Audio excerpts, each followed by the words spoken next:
Hey friend, I've got this easy routine you can do that's gonna help strengthen your core and your glutes. Let's get to it. So let's actually begin down on the floor in what's called a quadruped position, which is just a fancy way of saying on your hands and knees, okay? So shoulders are directly above your hands, knees are right below your hips. And we're gonna do, if you've ever done yoga before where you've done the cat-cow position, we're just gonna do the lower half where we're only going to tuck and tilt your pelvis, okay? So we're gonna tuck your tail under, kind of tilting your pelvis under, and in that motion, I want you to exhale firmly, and then go ahead and release the pelvis, tilting it up to the ceiling, kind of arching your low back.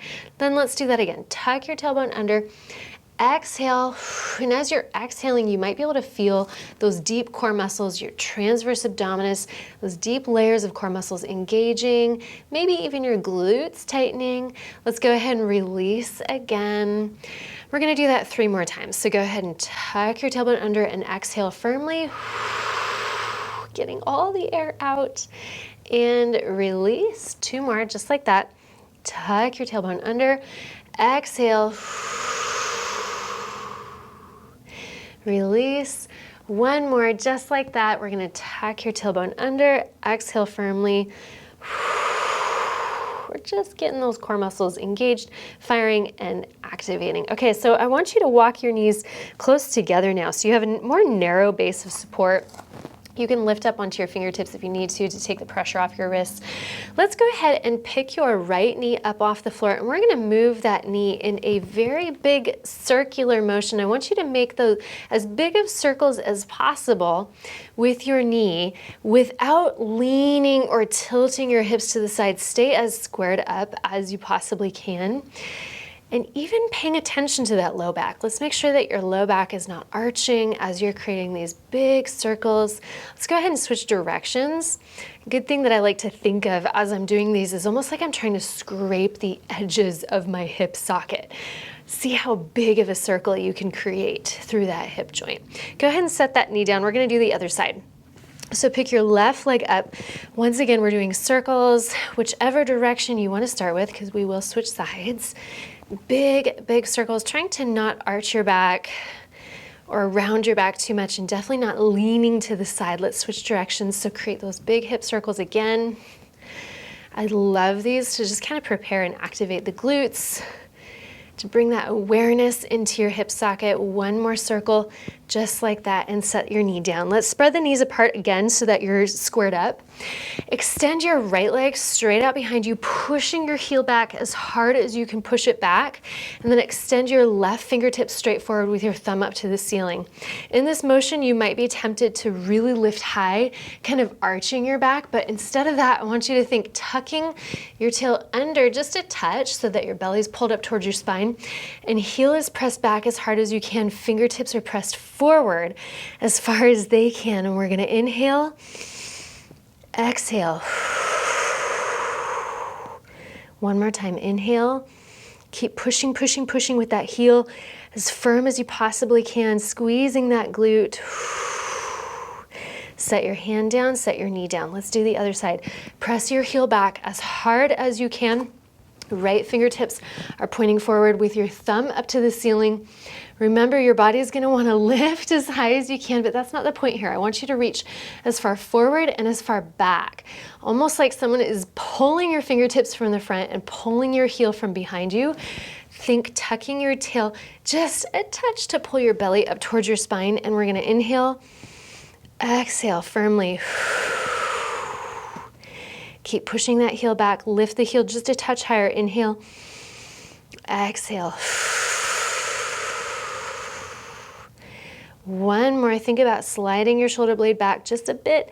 Inhale and exhale. Set the knee down, set the hand down. Go ahead and come down onto your forearms now. Spreading your fingertips quite a bit, you can open your elbows out just a touch and then walk your knees back about 5 inches with your toes tucked under. Shift your weight, your shoulders, so that they're right above your elbows. And then we just, remember in the warm-up, or kind of in the first movement, we were thinking about tucking your tail and arching your tail. I want you to think about tucking it. That's gonna activate your abs, your deep abdominals, and then I want you to see if you can pick your knees up off the floor and press your heels back, straightening those legs out, lowering your hips into place so we find ourselves in this really good quality plank position. I like to call these perfect planks because you're in that perfect setup. Go ahead and set the knees back down.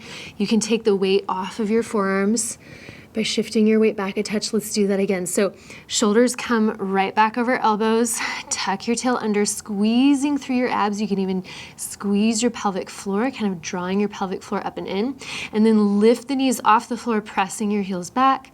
Exhale firmly, feeling those deep core muscles engaging, and set your knees back down, shifting your weight back. We're gonna go one more of those. Just a really brief hold. We're kind of dabbling with a plank, but not doing a full-blown plank quite yet. Shoulders are right over elbows. In this position, one thing to note is that you're not sagging into your shoulders. Really keep the ground pressed away from you. Tuck your tailbone under, lift the knees, heels press back, and shift your hips low. Exhale firmly. Press your heels back really, really hard. And set your knees down, good job. Okay, we're gonna make our way onto your side next. So you've got your left arm on the floor in a perpendicular position to your body. Go ahead and pull your heels up behind you so that your knees are bent, hips are bent. What we're gonna do is what I like to call a modified side plank. So we're actually gonna lift the hips up off the floor and push your hips forward so you're flat down the front of your body. And this first one, it might take a minute to get a feel for where your elbows should be. You should feel really firm through this shoulder joint, okay? So lift the hips up, push your hips forward. If you wanna extend this top arm up to the sky, you can. Big deep breaths here. Go ahead and set your hips back down. Reset just a little bit if you need to. And we're not gonna stay there for very long because side planks are usually very hard for your shoulders. So we'll just briefly be up in that position. Think squeeze the glutes from behind. That's gonna push your hips forward. This arm can be up. If you want a little bit more of a challenge here, pick this top leg up. Just pick that knee up off the bottom leg. You're gonna feel that outer hip working pretty hard. Set that knee back down, set your hips back down. Let's do that 2 more times, okay? Hips are gonna lift and press forward, really flat down the front. If you want that added challenge, you can lift the knee, set it down, set your hips down. 1 more. Just like that, lift the hips, press them forward, lift the knee, set the knee down, set your hips down. Okay, we're gonna spin it around. Do the same thing on the other side. So finding that first one is always a little difficult because you gotta kind of play with your forearm here. Have your heels tucked up behind you, knees are stacked. We're gonna lift the hips up, pressing the hips forward, arm reaches up, and then set it back down. We can add on to it again by lifting the hips, pressing them forward really flat down the front. If you want to make it a little bit more difficult, lift that top leg without anything sagging. And then we're going to set that leg down, set your hips down. Go again. Lift the hips, pressing them forward, lift the leg, set it down, set your hips down. 1 more, just like that. Lift, squeeze your glutes forward, lift the leg. Let's do 1 big full exhale here. Set the knee down, set your hips down. Let's finish on your back with 1 more exercise here. This is a very good foundational movement that is kind of pivotal to having really strong core, okay?